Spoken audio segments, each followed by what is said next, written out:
Students, atomic structure का next topic है Bohr's model. According to Bohr's, in hydrogen atom electrons revolve around the nucleus in a circular path and this circular path is known as orbit और energy cell. Electron nucleus जिसमें proton और neutron present होते हैं उसके चारों ओर circular पथ में movement करता है। इस पथ को एनर्जी सेल और ऑर्बिट कहा जाता है। जब तक इलेक्ट्रॉन एक ही ऑर्बिट में मूवमेंट करता है तब तक एनर्जी रिलीज या गेन नहीं करता। जब इलेक्ट्रॉन हायर एनर्जी लेवल से लो एनर्जी लेवल में आता है उस कंडीशन में एनर्जी रिलीज करता है, जबकि इलेक्ट्रॉन लो एनर्जी लेवल से जब हाई एनर्जी लेवल में जाता है तो एनर्जी गेन करता है। इस कंडीशन में इलेक्ट्रॉन जो है उसकी एनर्जी हाई है तो इसे E2 से रिप्रेजेंट किया जाता है, जबकि इलेक्ट्रॉन की एनर्जी लो है तो इसे E1 से रिप्रेजेंट किया जाता है।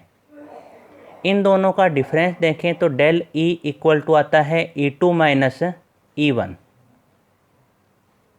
यानी कि इलेक्ट्रॉन जब तक एक ही सर्कुलर पथ में मूवमेंट करता है तब तक एनर्जी न तो रिलीज करता है न ही गेन करता है।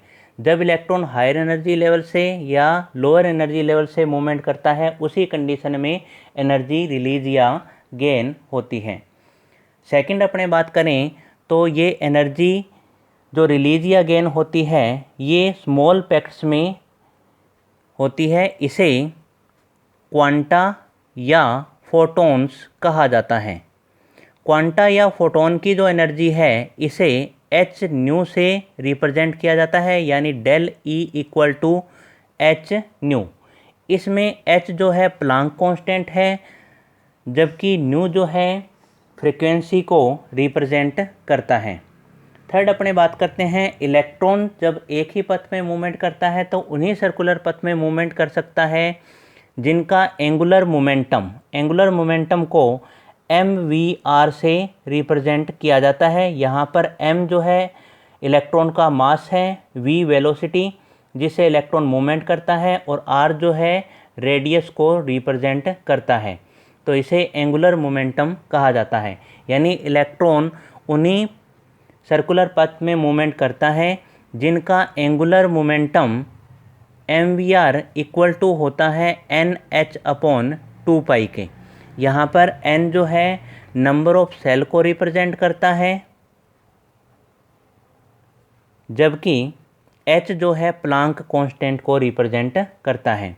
यहाँ पर यदि अपने देखें फर्स्ट सेल के लिए तो n equal to 1, mvr equal to होता है h/2π।